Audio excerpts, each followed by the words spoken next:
Hey there, Average Joes. Welcome back to the Eternal Struggle. I'm your average host, Jaymang. Sorry that there was no episode last week. I got sick on Monday and Tuesday, and Shark couldn't record on Sunday, so we decided it was best to put it off a week. As our video viewers could tell, Shark can't make the recording again this week, so today I have a special guest with me.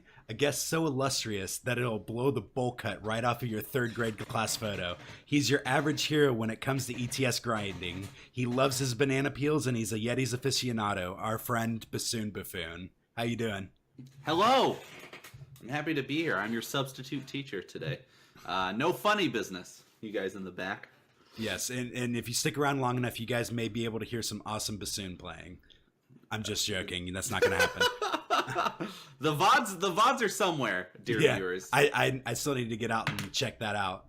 Just to go over real quick, the topics that BassoonBuffoon and I are going to talk about this week are, we'll go very quickly over the ETS results from this past week and a little bit about the week prior, but we won't get very in depth about that. And then we're going to talk about Temporal. As you may realize, it's starting to come back. People are starting to play it, and it's showing up in events again, unfortunately, to the detriment of all of us. And then we're going to talk about why every card cannot be constructed playable in every set, and then deck archetypes that tend to make a meta healthy. So, Bassoon, since we stole this part from your show, apparently, why don't you tell me about your week in Eternal?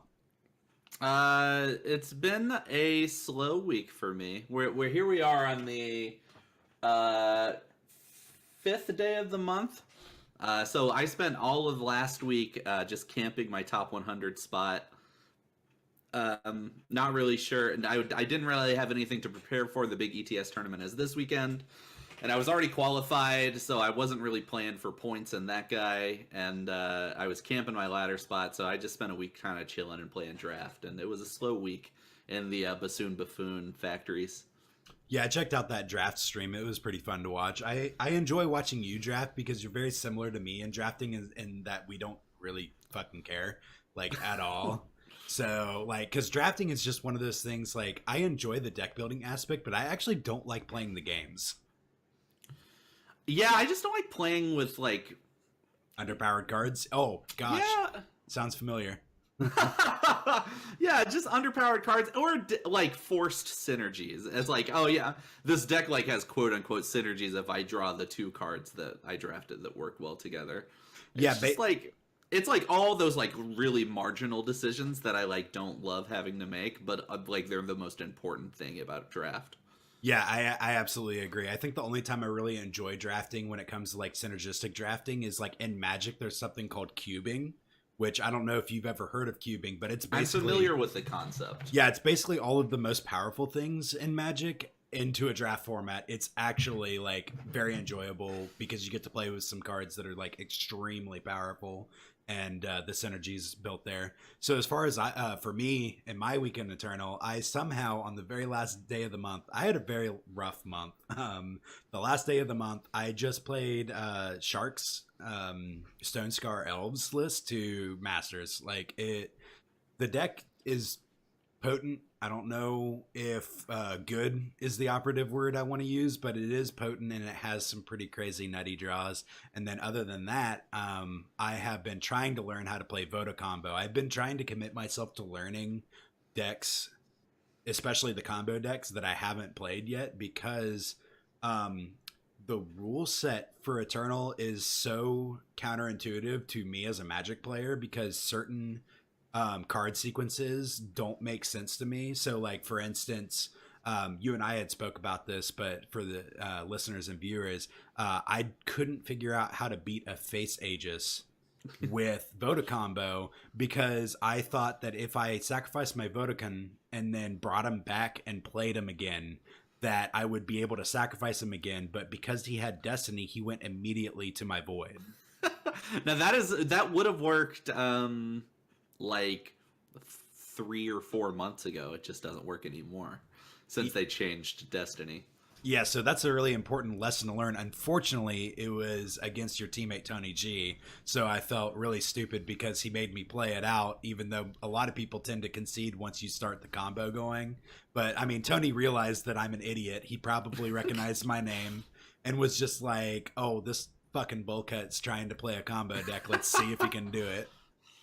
Tony. Sometimes you never know if Tony's playing for those like edge case like percent points, or if he just makes him play it out of spite. But either way, yeah, no, I get that. I'm the kind of person that I tend to make people play it out, so I don't hold any grudge against Tony for making me like show that I know how to the combo operates, especially because he had face ages, so like he was playing that percentage where it's like this person may not know how to play around that, and I obviously didn't, but it taught me how to play around it because I asked you about it and you taught me that I sacrifice something other than the Vodafone and then I play a Vodafone. I think this is like an important small detour to make, though, is like Tony didn't make you play it out because you might not. Maybe there's like a chance that you just don't know how the combo should end in that situation. But the way Voto combo works for the uninitiated is you have a Grinva in the deck. You have like 2 Grinva in the deck. So when you play your Talir, you play your Vodacon, you draw every card in your deck, and one of the only cards that doesn't get discarded is Grinva because it's the only unit in your deck that doesn't have Destiny, right? Mm-hmm. So you play the Grinva, and then your win condition, Grinva's text is when a unit dies, you deal its attack in damage to your opponent. So you play the Grinva, and then if your board's full, you get to sacrifice a unit. The Vodacon, you choose the Vodacon, and then you've just pinged your opponent for 40 damage or whatever, right? Yeah. So the way you beat a face Aegis, obviously, is you play your Grinva, you sacrifice a Desert Marshal, and then you pray you have another unit in your hand, and then play that and sacrifice the Vodacon. But I've played it out like that. I've played the deck a little bit, not nearly as much as somebody who would say they're good at the deck. But sometimes your power ends up being a little weird, and you actually don't have enough power to do 2 things at the end of the turn. So with the face Aegis, it probably is right to just make them play it out. Because sometimes you actually just don't. Now that almost has the speaker of the, what is it? Voice of the speaker in it. You will certainly have enough power. But the old version I was playing did not have voice of the speaker in it. Yeah, his version was the one that I was trying out until Missing Toes showed me the Nightfall version. So I went back and forth between the two. But so the deck is just like, going back to the whole, like, as a Magic player, I don't understand certain things because it just never has happened before. In Magic, when you go to draw a card and you don't have any cards left in your deck, you lose the game on the spot. But in Eternal, like, you have till the end of, I believe it's until your the beginning of your turn, correct? If you go to draw a card. No, if a turn ends, if anybody's turn ends, and you don't have cards in your deck, if either player doesn't have the cards in their deck, that player loses. Okay, so exactly. So, like, for me, I was worried that if I played something that made me draw a card, I would lose, but that's not how it works. No, yeah, it's just it doesn't matter until the turn is over. Which I don't like that rule because I don't like that you can lose the game on your opponent's turn from decking. Yeah, it is kind of weird. Like, whatever. That's like a personal preference thing. It's like not a balance issue. Yeah, it may have been something that they did because it simplifies the coding for the game. Yeah, I think there are other, like, Yu-Gi-Oh! I think if you run out of cards, you lose immediately, right? Yeah, I don't know. I never played Yu-Gi-Oh! Only the, like, Game Boy Advanced games. Oh, okay. Anyway, so that's that little sidebar goes right into our first topic, which was the ETS, which was won by Voda Combo, which is why I was playing it by almost. Yeah, you're almost. You look at the ETS results from the previous week, you see that the field was 12% temporal, and that's when you whip out your Voda Combo. Excellent, genius. Yeah, and he's also quite well known as a combo player in the past. Yeah, almost is, in my opinion, one of the top 3, if not the best combo player in the game. Yeah, he's definitely somebody, like, I know that towards the end of the last set, Shark and I talked a lot with him because he felt like the Dark Blitz deck had legs, so it makes sense because it's kind of like a combo deck, and he does like his combo decks. Actually, didn't he take it to a top 8 finish at something?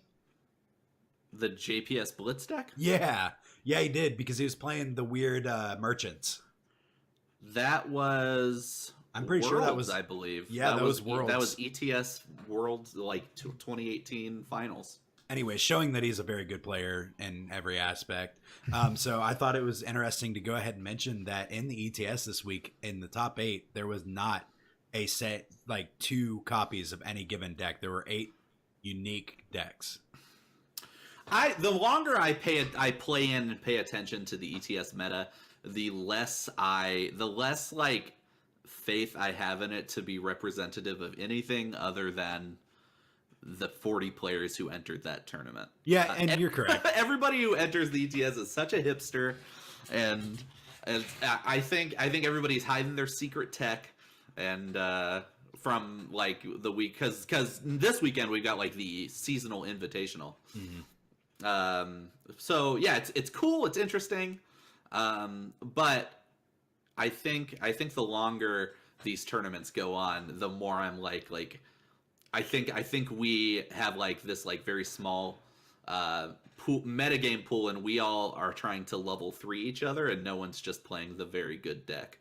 I can see that, especially for the people that are already queued, but I can see the people that aren't queued like trying to play whatever they can to win. They think that'll win, because if they're not already queued and they don't win and get qualified, then they're not going to get qualified. So I can see like the next level happening with everybody that is already queued, but like somebody like me who I don't really get the opportunity to play ETS very often, and I'm also just like very prone to, if I lose the first round, I'll drop. Yeah. It's just a habit that I've always had from Magic. Like if I go to an open and I've lost in 2 of the first like 4 rounds, I'll just stop playing and go play side events. Of noteworthy, the weekly Kamado one with Chainbray like 3 weeks ago. He started that tournament 0-1. Oh, yeah.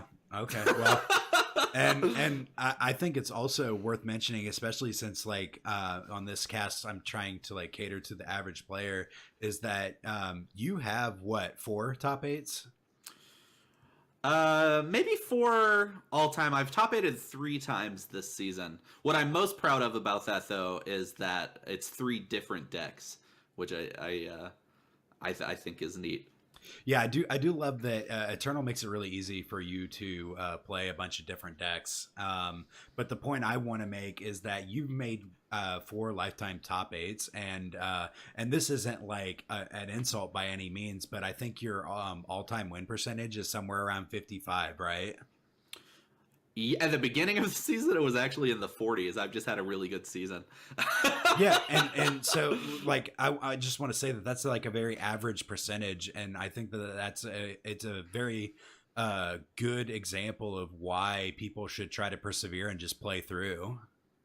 Yeah, take your licks and learn. If you're just mad and you're not going to get better, then go ahead and drop. But I think taking your licks, playing for points, playing for experience is important.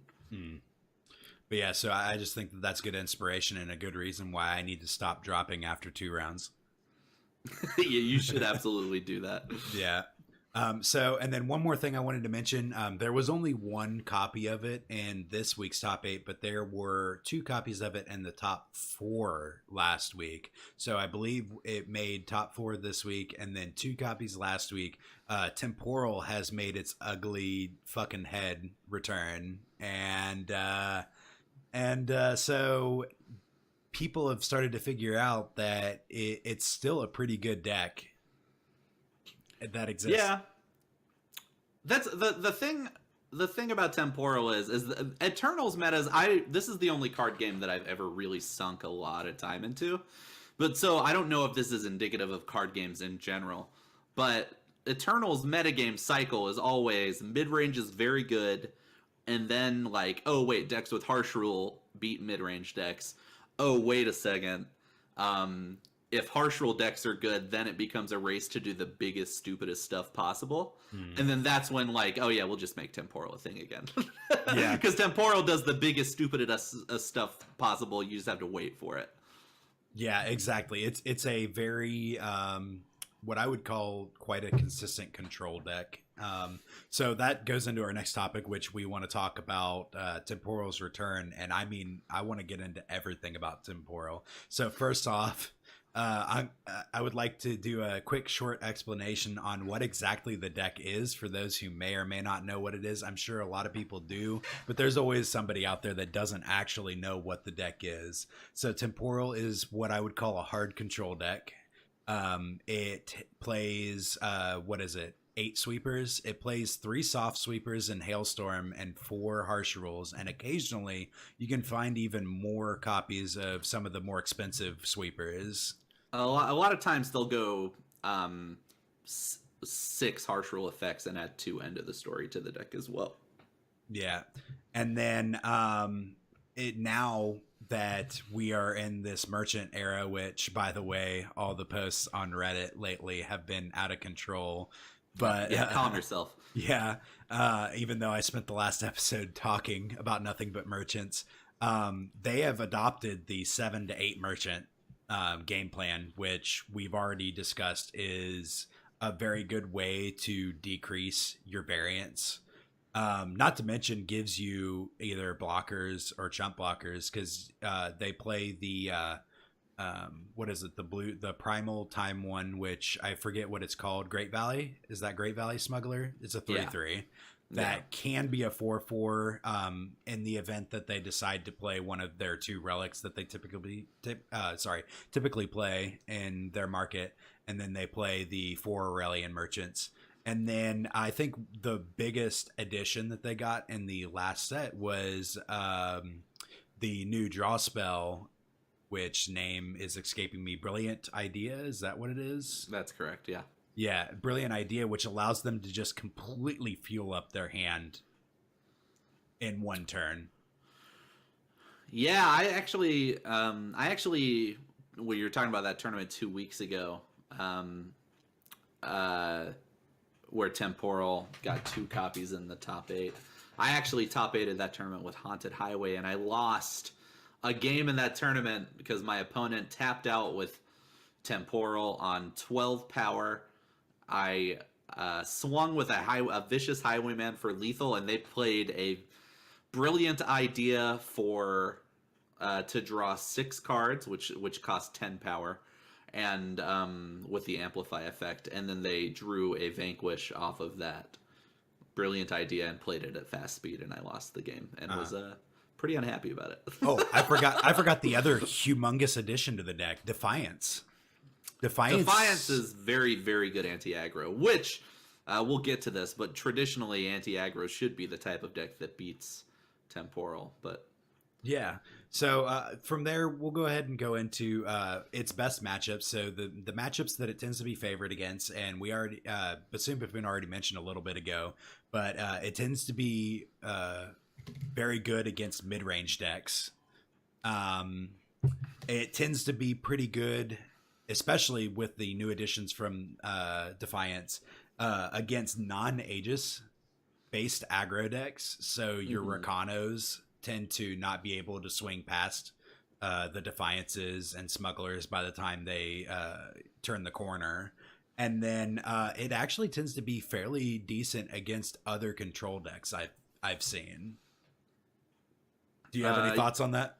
Yeah. I think it's important to talk about why they beat things like mid-range. Basically, Temporal's game plan is to gain card advantage with all the card draw spells in their deck, and remove units until they win. Their win condition is playing a big end of turn owl at the end of their turn, or a Pit of Winnetka, and then just winning from there. But so mid-range's plan is typically use your power as efficiently as possible, tap out all your power, and play the biggest unit in your hand for that amount of power, right? So Temporal's game plan is, you spent 5 power playing a behemoth. Way to go, idiot. I will vanquish that for 2 power, and then cast my Wisdom of the Elders to draw 2 more cards. You're down a card, I'm up 3 cards. And then that game just continues. So its removal is much more efficient than decks that are only playing one giant dummy a turn. Then with non-Daegis based aggro, the card Hailstorm just is hilarious against aggro. I will say, you say non-Aegis based aggro. There are super duper all-in aggro decks that are bad against every other deck in Eternal, like Rally Queen, that will consistently beat, because they win on turn 3. Yeah, they just go so fast. So you basically, they have to play something that interacts with you by turn 3, or else they're just dead. Yeah. But that's such a silly deck to even consider, because it only beats things like Temporal. Yeah, and Temporal will squeeze out that the extra card advantage, just because board wipes tend to take out effectively 2+ cards every time they're played, unless they're in a desperate situation. Yeah. So, and then what about its weak matchups? So it tends to be weak against Aegis aggro, because they're required to use 2 different spells to take out the threats. Yeah, it's harder for them to get the card advantage that they kind of thrive under against Aegis units. Yeah, and Temporal tends to lose to fast clocks. So fast clocks plus having to use multiple cards to take care of threats tend to not turn out very well for the Temporal player. Night Maul is another good matchup, because, I mean, it's an aggro-based deck, but then they also don't care about their units dying. Yeah. Which is interesting. Yeah. You would think the face Aegis would give them some play, but that matchup is supposed to be miserable for Temporal. Yeah, I think a lot of it really comes down to saving your equivocates for whenever the Temporal player plays a creature and then gets face Aegis. That's a good way to break it, and then you can maul them. Yeah. And then, so I think that Haunted Highway tends to be a pretty good matchup, but I know that you have a differing opinion. Why don't you let me know why I'm wrong? I think it's a fine matchup. I think it's closer to even than the public thinks it is.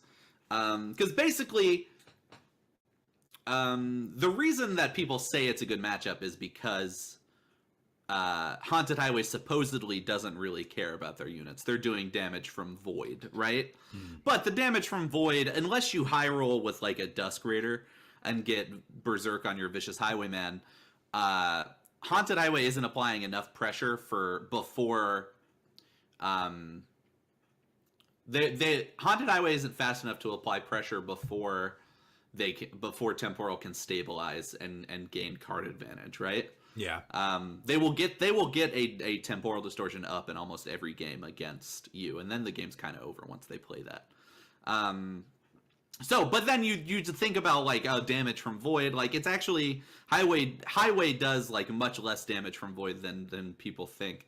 But if we do want a Scream matchup that is an incredibly good matchup, that Feln Berserk list that is also unplayable right now because of the colors, Fire, Justice, and Shadow. I think Feln Berserk would be a very, very good deck to be playing right now if it weren't for FJS. But that deck does much, much, much more damage from Void. Like, your 2-drops deal 6 damage with a Scream, and then you have the rapid shots to deal 14 damage from your Void just for 2 cards. Yeah. And so that is actually a very, very favored matchup for Feln Berserk. Yeah, that definitely makes sense. I do remember during the last time Temporal was very popular, Feln Berserk was actually what I played to Masters, because, nothing brings me better pleasure than berserking fucking Temporal players in the face.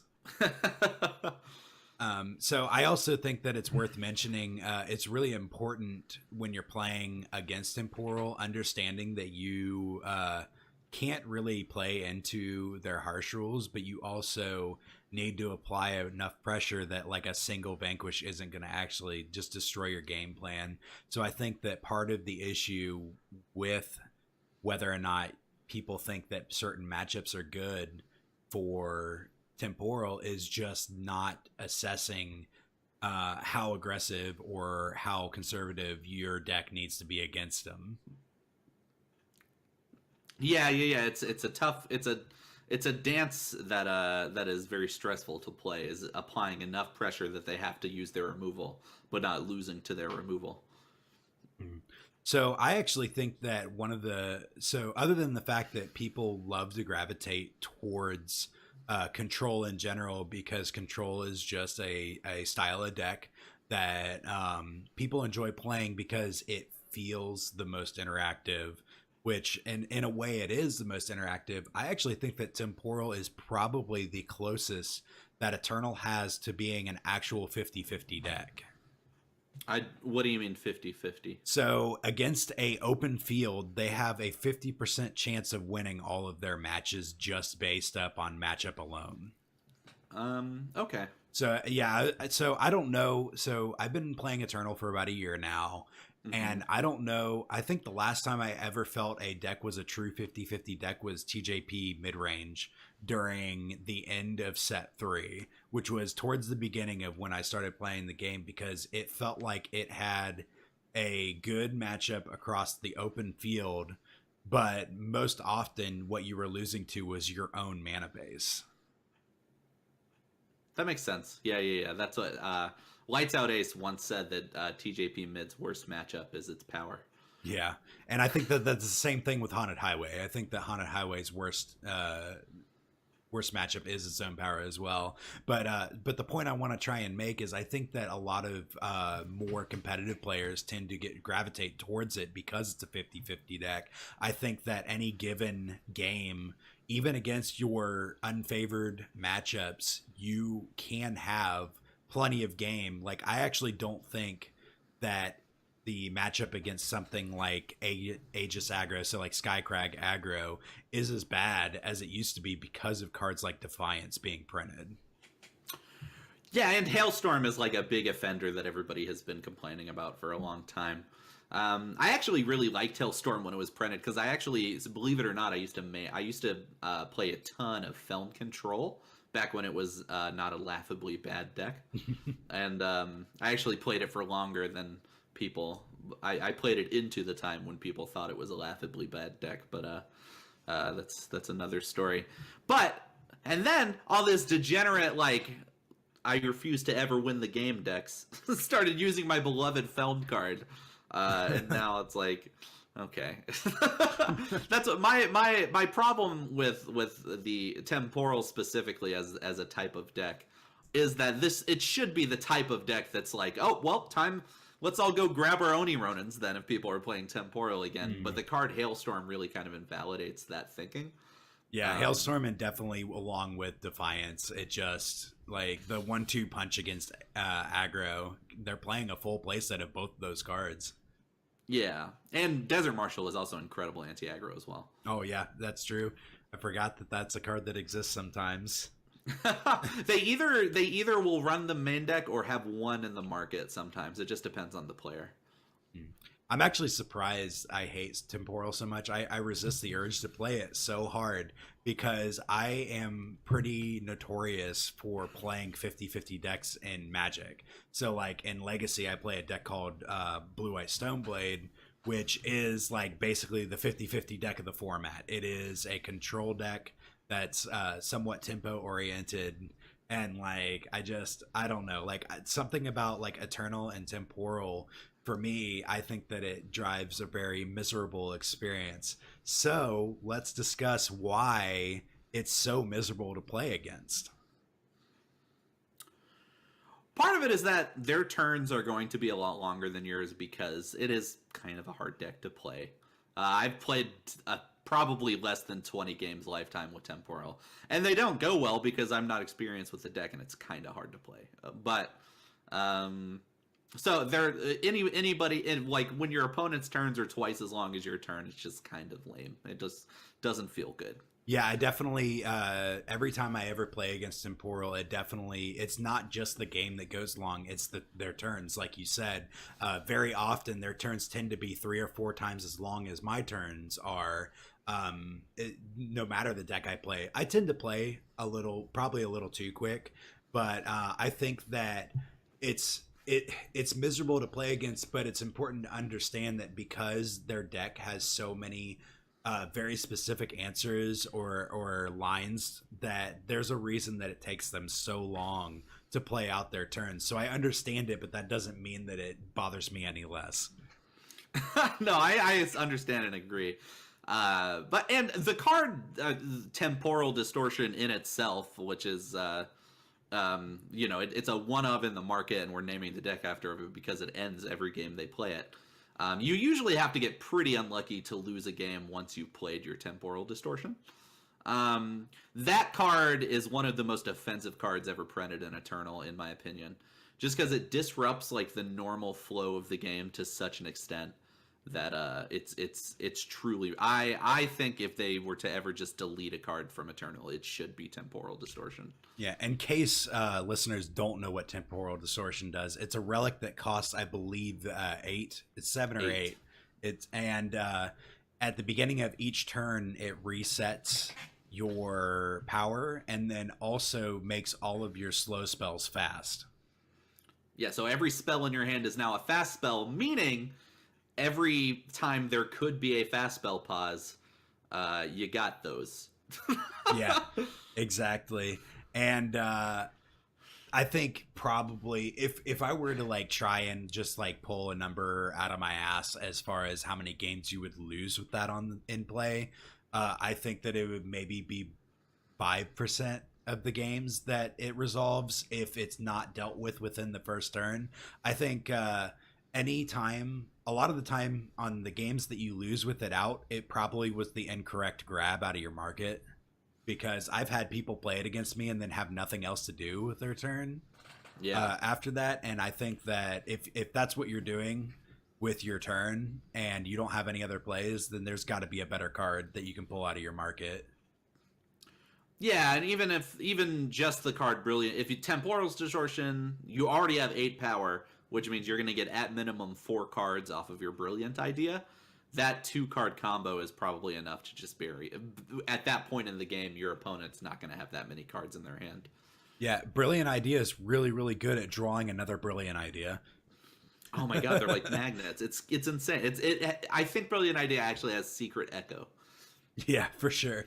Another reason that it tends to be really miserable to play against is that it very often stabilizes at a low health. Yeah, that's true. Yeah, so I can't tell you how many games that I've lost to Temporal where they had like 2 health left. Yeah, and then after you get the Temporal, your second pull is the Pit of Linetka, and then they harsh rule and suddenly they have 15 health. Yeah, exactly. And then like Face Aegis like saves them from the top deck torch or whatever. But I will say the amount of times that I've killed Temporal with a Nightfall trigger is great. It feels good. So it also is very, very consistent. So like we mentioned earlier, they have added the 7 to 8 merchants to the deck, and they have plenty of draw spells. So after a certain turn in any given game, the deck is going to execute its game plan most of the time. Like some large percentage of time, they're going to draw enough cards to be able to deal with all of your threats and then land some sort of either Temporal Distortion or Pit and draw lots of cards. And that's just what they're trying to do, is to bury you in card advantage. And they are very good at it too. Yes. It kills units and draws cards, and it does both of those things very well. Yeah, and one last point I want to make about the deck being miserable to play against is that it seems to me that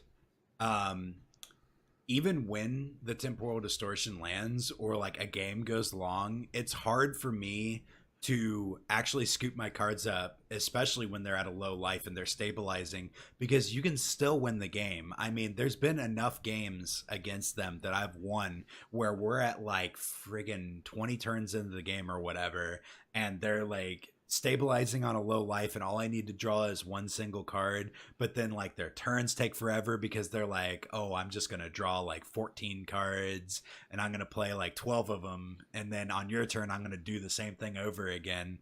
Like, it's just the games, even with the advent of Pit, the games take forever for them to close out. Yeah. So, I want to talk a little bit about our personal feelings if we haven't made them clear enough so far. How do you feel about the deck itself existing in the format? Both, let's say, for like ladder purposes. I think hard control should exist in a card game. Like a healthy card game should have aggro, it should have mid range, it should have combo, it should have control. But to reiterate my earlier gripes, I do believe that it is too effective at clearing aggro starts, and theoretically, if we're thinking about the cycle of like the life cycle of a card game meta, once we've devolved into people playing temporal distortion, we should like burn it down and begin anew with our one drops. But that never seems to happen in Eternal, and it's always a bummer. I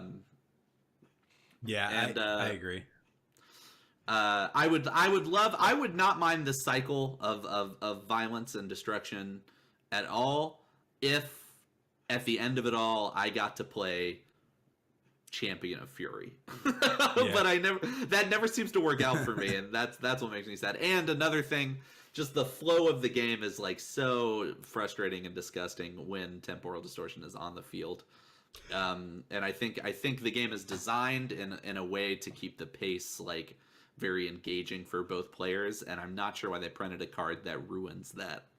Yeah, the deck definitely. So I like to think of Eternal as a much faster paced CCG that like control exists, but like it doesn't, like when somebody is turning on the game, I think your average player is trying to look for a game that's not going to last any longer than like, let's say 10 minutes or so. And like temporal games can really get drug out like a lot longer than any other games. I know that I've had a handful of games against temporal that were like 20 plus minutes because of those situations that I mentioned before, where it's like, oh, you know, they've stabilized, but they haven't like absolutely drowned me in card advantage yet, and like I still have a way of working myself back into a game. I think that like you said, I think that control and all of the archetypes are very important to a meta, but I still don't enjoy playing against it. But that doesn't mean that I don't think that it's good for the game. I just absolutely hate the deck. I just realized when we were talking about decks that beat temporal, obviously one thing we didn't talk about that it's funny we didn't talk about it because all the relic weapons are unplayably bad, but relic weapon based decks just dunk on temporal. Just I've seen people get there with a Sword of Icaria against temporal. It's hilarious. Yeah, I don't know how true that is nowadays because temporal has moved more towards playing the ramp creatures as well as their smugglers.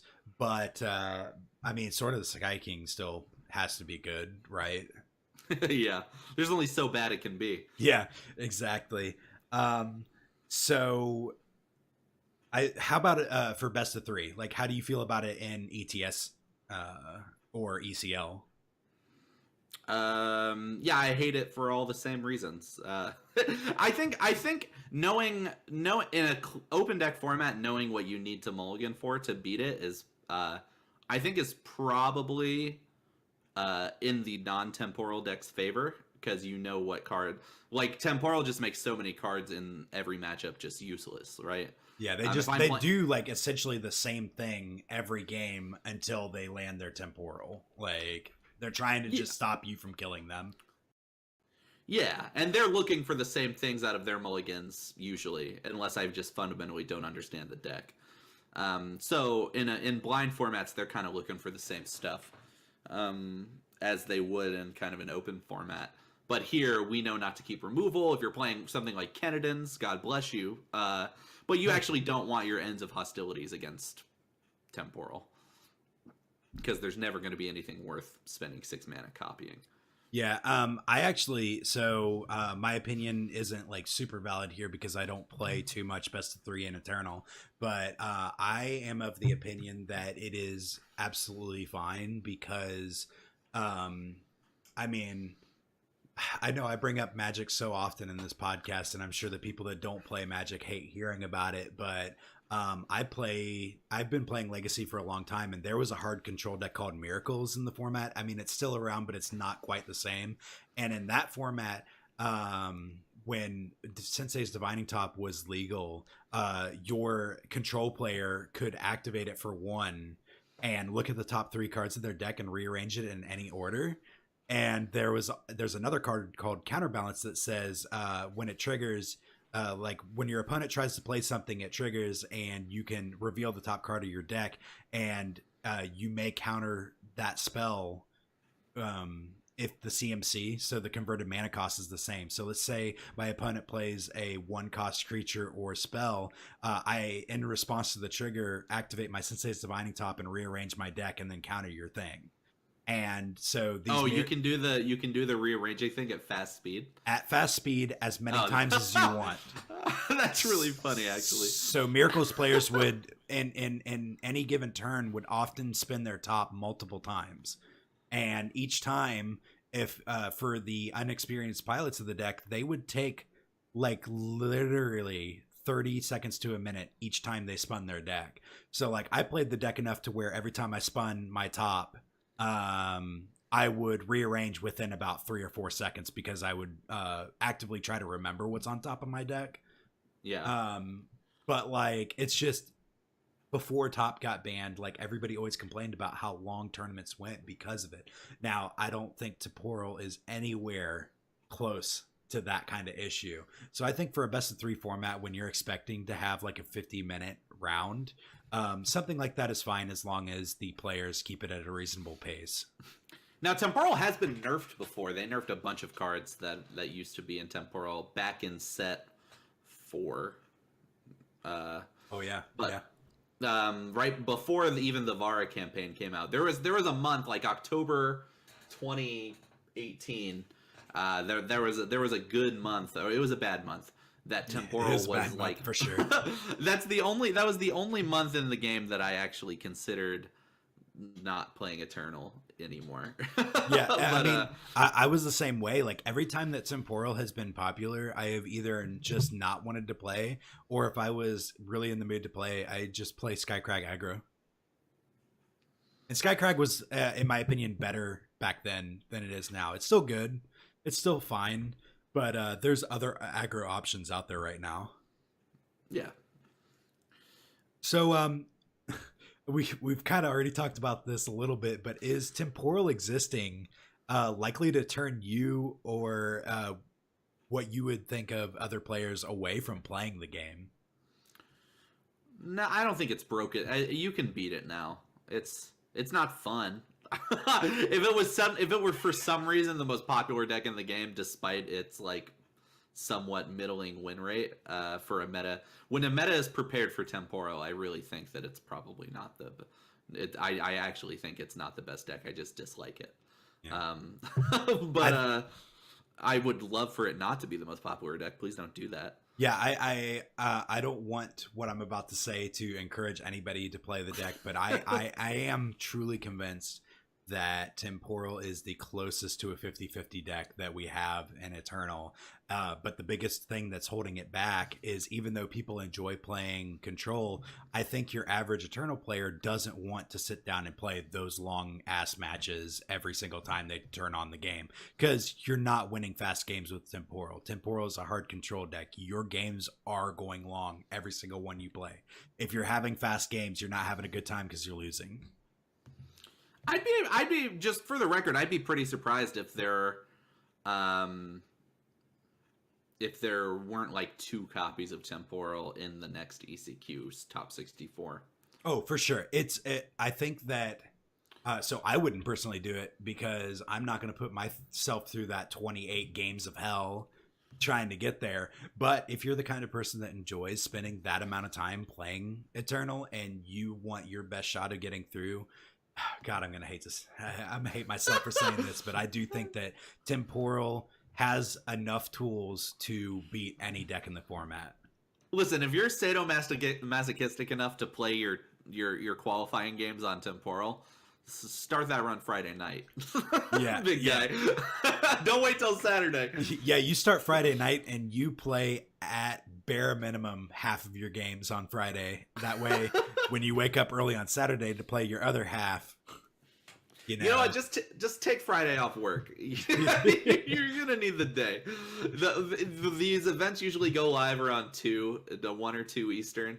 You just take the day, watch some soap operas, get in the mood, and just Temporal the night away. Okay, enough talking about this fucking shit deck. So our next topic is why can't every card be constructed playable? Why can't Direwolf make every card good? So I think the most obvious point is draft balancing. You can't have every single card be good, or otherwise draft is a miserable format. Correct? Agree? Disagree? Yeah, sure. I mean, part of draft is that card evaluation, right? Like, if every card were obviously the best pick, then draft is like a pretty dumb thing to waste your time doing, right? That part of the skill of draft is knowing like where bad cards fit into your game plan.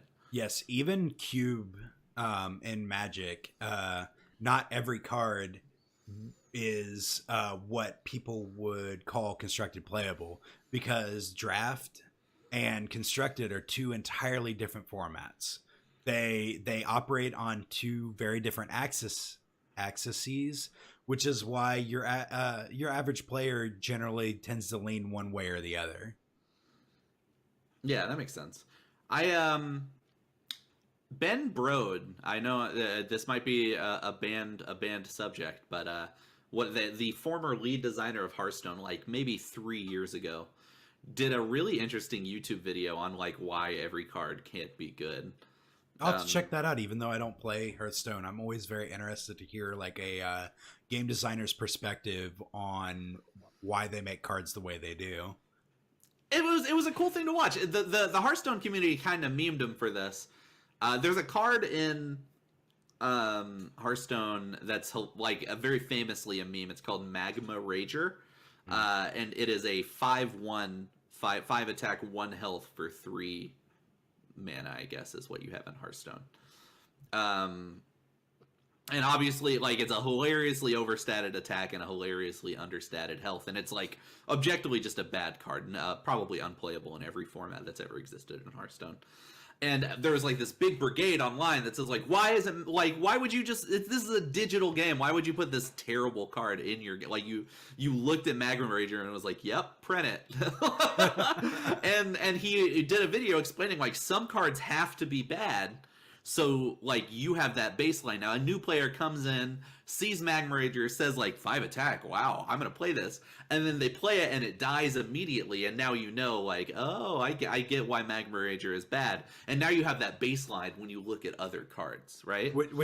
So that's interesting. You kind of like, so I think even if everything was good, the bar just changes.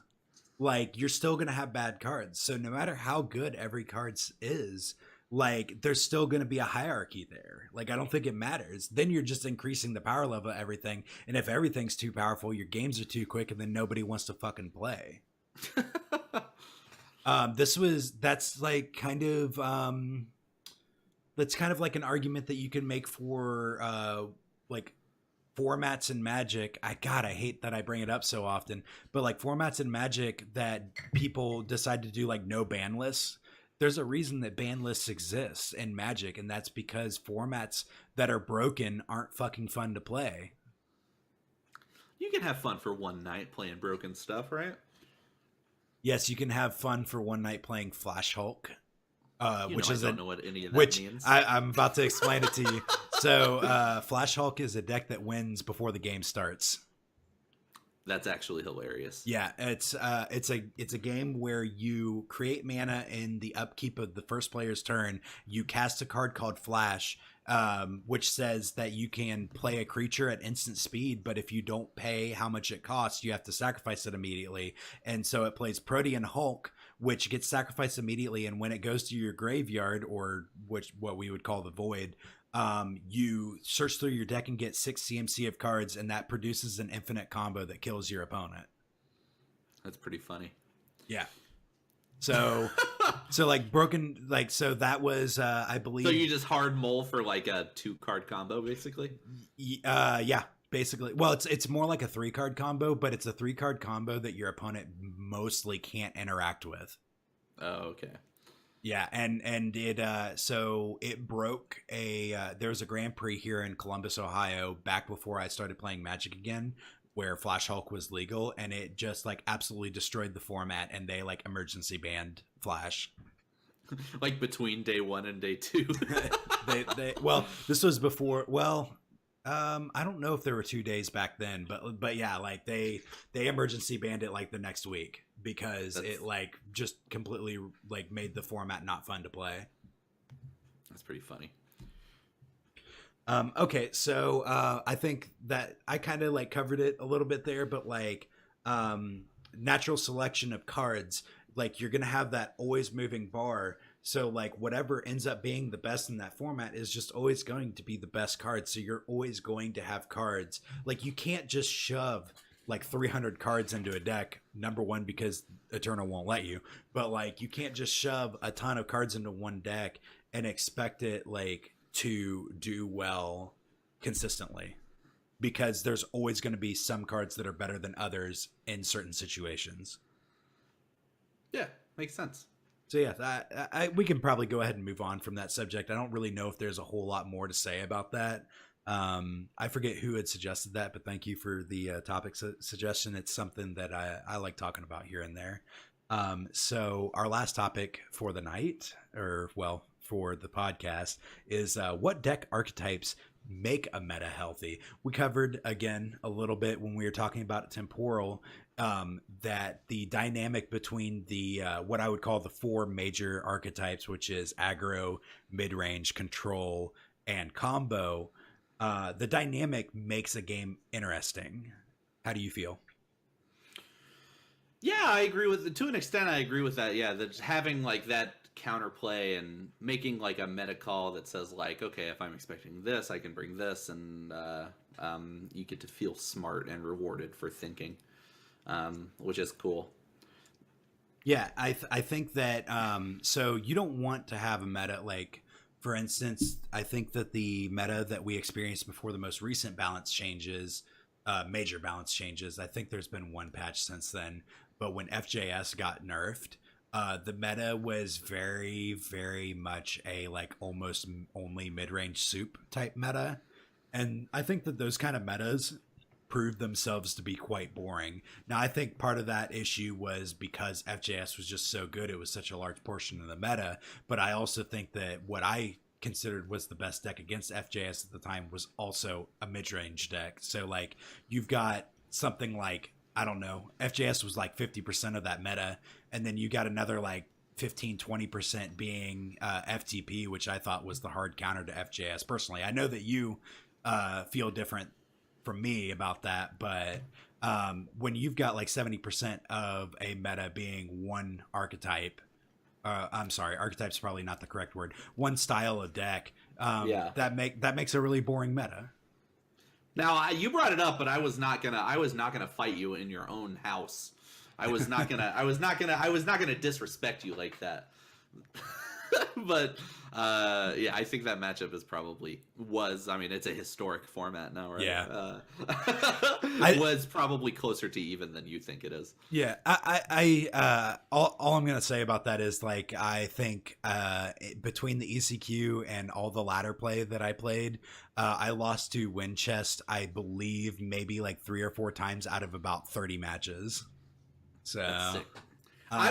Okay, so I actually, on that topic of thinking matchups are good or matchups are bad, I will say until 3 weeks ago or so, I actually thought FTP v Kennedans was like decent to favored, even to slightly Kennedans favored. I thought that was like a pretty. I thought that FTP existing was like a reason to play Kennedans, and it's one of my favorite decks. I think it's one of the better decks that I can pilot proficiently. But then I just started winning like less and less often every time I played against FTP, and I wasn't sure why. And then I realized, like, oh, wait a second, I only beat FTP players who don't know the matchup. And once they all figured out what to do, I stopped winning games because it's actually a terrible matchup. Yeah, so yeah, being results oriented is probably not where you should be, which I will admit that during that meta I was results oriented because of how well I did against Winchest. So, but oh, sorry. Yeah, sorry. I was bringing us, my anecdote took us so far off track that I was rereading the topic, trying to figure out where how to get us back on track. But yeah, I believe that all four of those archetypes, obviously, Eternal has had some like pretty interesting and like in theory very cool combo decks that have been made and printed. Some intended, some absolutely broken by Overmaster and Missing Toes and Tadavath. That trio, that motley crew, is I've been told the sole reason that Vara got nerfed originally. I miss BBG. BBG was another big contributor to some pretty wacky off the cuff decks. BBG's big contributions to the game are playing Huru and Time midrange, though. He's not. He's breaking the game, but in the most fair way possible. Nothing wrong with fair. Yeah, call Overmaster if you want to do some like dumb stuff. If you want that dumb, that's when you call that squad. But I do believe that sometimes combos can just look kind of masturbatory, and if you don't want to spend 5 minutes watching your opponent just go off on you. And then just sitting there, watch your opponent like as they jerk off onto your face. Yeah, it's terrible, dude. That's what the Talir combo, the original Destiny nerf, that kind of quote unquote killed Talir combo for all of 5 seconds, was good. That was like that was a called for nerf because you don't want a deck that consistent to draw its whole deck on turn 5. Yeah, so that brings up an interesting comparison between Temporal and like combo decks in general. But I think that combo decks, when they're popular, tend to really shift public opinion on a meta very aggressively, maybe even more aggressively than Temporal. I know when Reanimator, the most recent Reanimator list, first started showing up, man, people were complaining so hard about a deck that I personally think is strong, but not like anywhere near consistent enough to warrant the amount of hate that it got. Yeah, I don't. Even still, the opinions about Temporal are so wide and varied. I'm still not sure where I stand on it. I haven't played it enough, or I haven't played against. Do you mean Reanimator? You said Temporal. Reanimator. Yeah, okay, just making sure. I've just got that. Temporal on the brain. Distortion is in my psyche right now. Yeah, so I know people like Neon or Lights Out Ace are saying like this deck is straight busted. It will be nerfed. It's insane. It's easily the best deck in this game. And then there are other like some SPG guys who are saying like it's fine.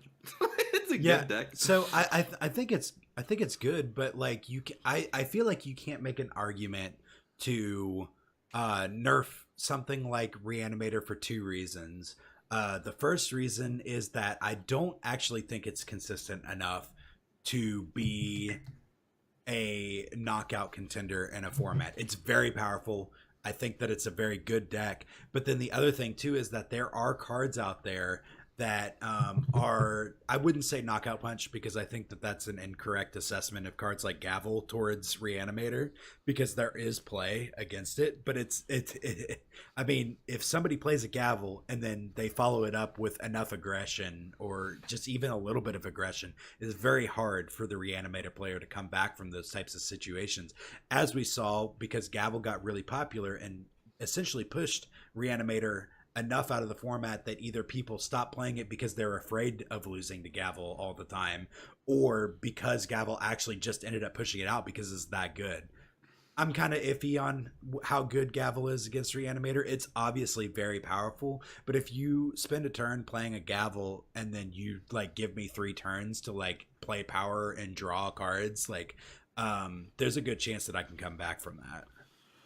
Yeah, I think a more consistent strategy to beat this is, we're talking about control decks not losing to aggro like they friggin' should.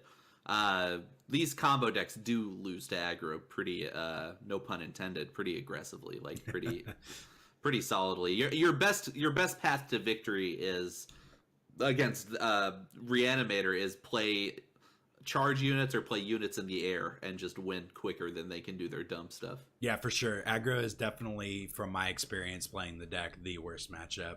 And that's the same with Talir combo, which I've been playing a little bit of lately, is that aggro tends to be the worst matchup for the deck.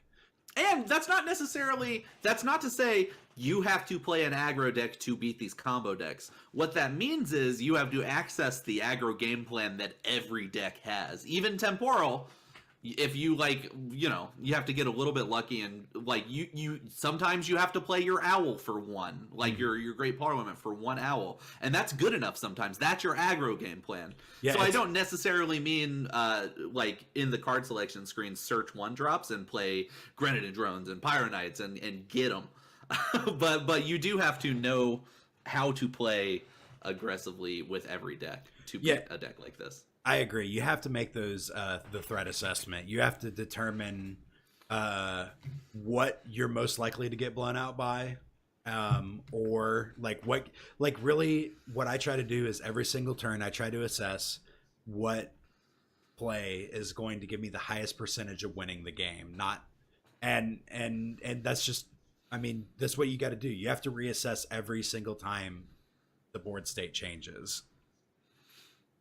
So, how do you feel about combo existing in general? I think we've already kind of covered this, but go ahead and just give me a quick quip why you think it's good or bad.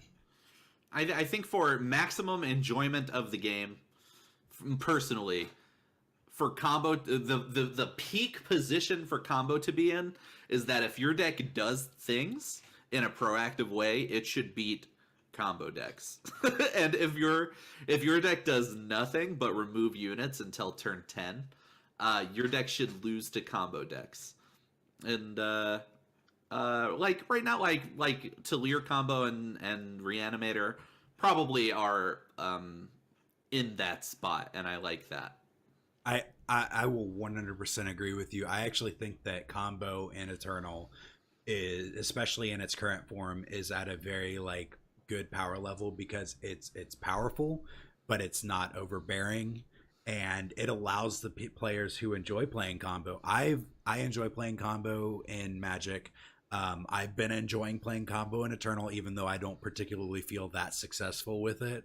I'm glad that it's something that exists, because it allows you to play the game on a different axis that is interesting, at least for you. I do realize that some combo decks are not particularly interesting to play against because they tend to not be very interactive.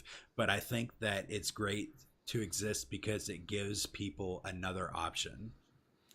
There's some amount of joy to be found in the race, get your heart rate up, be like, I gotta get him right now before the bad scary thing happens. Yeah.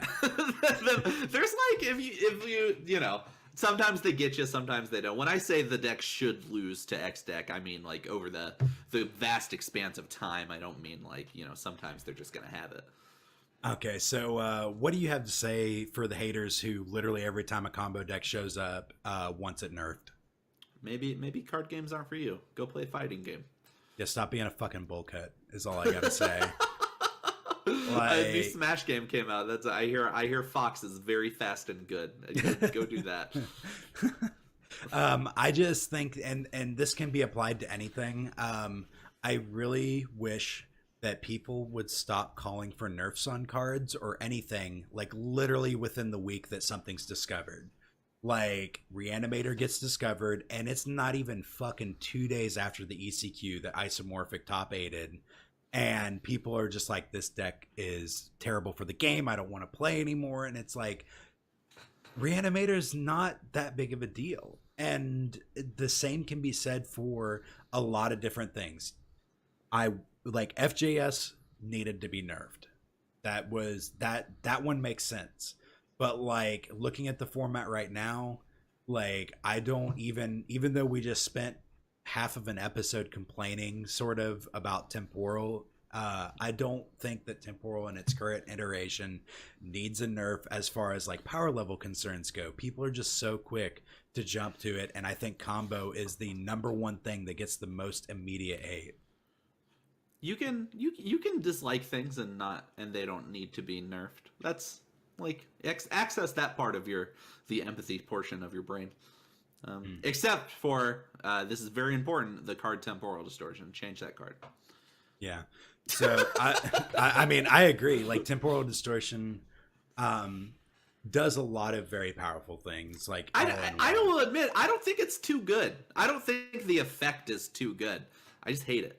Yeah. I just don't like it. I agree. Like it is. Gosh, it's so hard because like I think that it's both good and bad that it exists.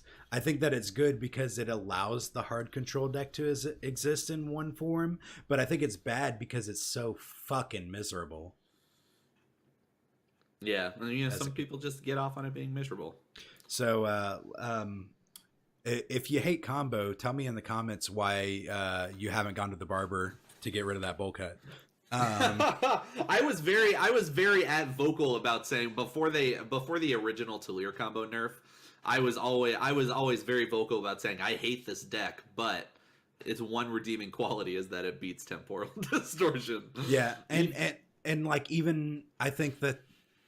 So people called for nerfs on the last Talir combo deck, and I think in that situation, the fix that they came up with was good. Elegant.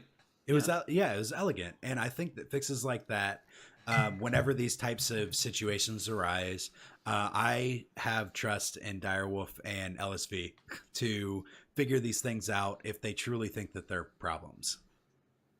Yeah, I agree.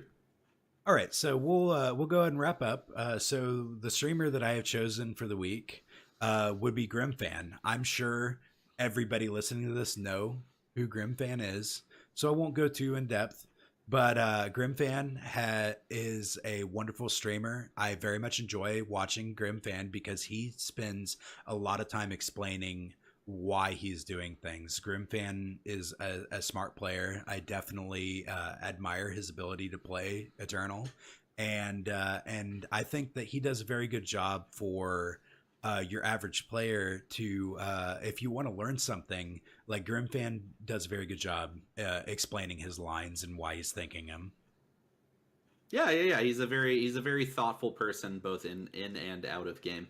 And if you ever want to know exactly what a human being is thinking about a situation, ask Grimfan about that situation. He'll tell you exactly what he thinks about that situation, which is an admirable quality. Yeah, he's very similar to me in the sense of like no filter. Like I usually don't hold back too much, and I don't think he does either. So I definitely admire him for that. All right, so if you guys have any topic suggestions or questions or comments... That is twitch.tv/Grimfan, by the way. I'm sorry. I just kind of assumed that like people would understand that like the name, go to that, twitch.tv/ whatever name I say. Sorry about that. Never assume podcast listeners can get anywhere. I'm sorry. So anyway, so if you guys have any questions, topic suggestions, or comments, please go ahead and drop them either on the Reddit thread that I post up or on YouTube. And then another place would be if you join Shark's Discord. We actually have a channel for podcast topic ideas, and we'll discuss a little bit about stuff in there if you want to talk about it. Let me know what your feelings on Temporal are and how what its effect has both in and out of game. Because if it makes you lay down in bed at night and stay up because you can't sleep because you just spent 30 minutes trying to figure out how to draw 14 cards, then you can just drop me that line. So sometimes that amplify interface gets weird. If we're being completely fair, I can't click this mouse 5 times. So BB, please do any shout outs or let them know where they can find you. You can follow me on Twitter at humanvenipede. If you get it, it's hilarious, and if you don't, then it makes no sense. And I like both options. You can follow my Twitch at twitch.tv/BassoonBuffoon. Yeah, I'm going to take the week off of streaming. I will not be streaming this week because I'm trying very hard to have a good performance this week in the ETS Season 1 Invitational. I would like to do very well in that. And watch that this Saturday at twitch.tv/Eternal Tournaments. Are you guys doing Eternal Tournament Series? I think it's Eternal Tournament Series. I'm not sure. Okay. They recently rebranded. I don't remember what they're doing. Yeah, the rebrand from RNG or something like that, right? Yeah, and they will be doing, so it'll be Saturday as Swiss and then Sunday as Top 16, and they will be doing, I don't know if I'm supposed to say this or not, but they will be doing one of the bigger drops campaigns, either gold or diamond, I don't know which. Nice. Are you doing an Eternal Void? Or From the Void, sorry. Jesus. Oh, this week, yeah, I will be doing, I do host a much handsomer podcast than this one called From the Void.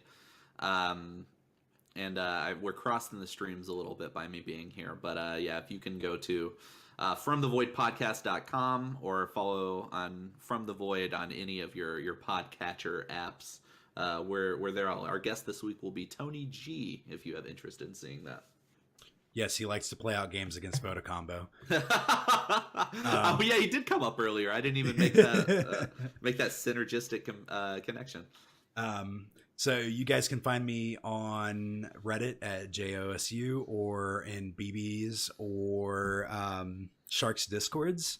Other than that, I mean, that's really the best ways that you can contact me. And then I also just want to say thanks to BB for coming on today so that I'm not sitting here talking at a camera alone. I appreciate it, sir, and I definitely appreciate your opinion on the topics we talked about. The JB is going to learn how to talk soon enough, and then you won't need me anymore. We're still a few years away from that. Shark's fired, I'm fired. It's just Jay and the JB. Thank you. Yeah, Jay and the JB. We'll see. As long as Eternal survives, 5 years down the road, maybe. You probably need object permanence to play combo decks, though. Oh yeah. Well, that's okay. Just slam an aggro deck in front of him. He'll do fine. So this was the Eternal Struggle, and I'll see you average Joes next time.